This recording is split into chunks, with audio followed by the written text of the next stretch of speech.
Los estacionamientos del Estadio Olímpico México 68 y Estadio Azteca podrían ser revegetados, por lo que el gobierno de la Ciudad de México ya se encuentra en pláticas con las autoridades de Ciudad Universitaria y del Estadio Azteca para lograr el proyecto que permita tener un ambiente más verde en estos espacios vehiculares de los centros deportivos.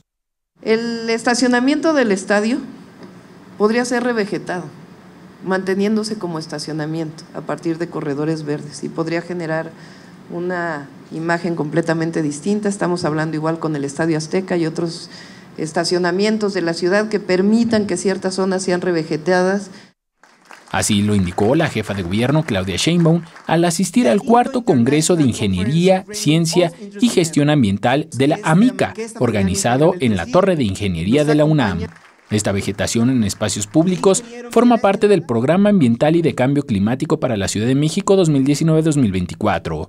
Otro de los objetivos es dotar de agua todos los días a los habitantes de la Ciudad de México, ya que actualmente entre 15 y 20% de la población no recibe agua todos los días. En materia de basura y reciclado, la Ciudad de México planea ahorrar 2,000 toneladas de desperdicios que actualmente se trasladan a los rellenos sanitarios, aprovechando la tecnología para el reciclaje de materias aprovechables. Patricia Hernández Salazar, directora de la Asociación Mexicana de Ingeniería, Ciencia y Gestión Ambiental AC, destacó que para estos propósitos se debe contar con la unión de todos los sectores de la población. Y este objetivo busca que tanto el sector público, el sector privado, el sector académico y la sociedad formemos alianzas que nos permitan ponernos objetivos.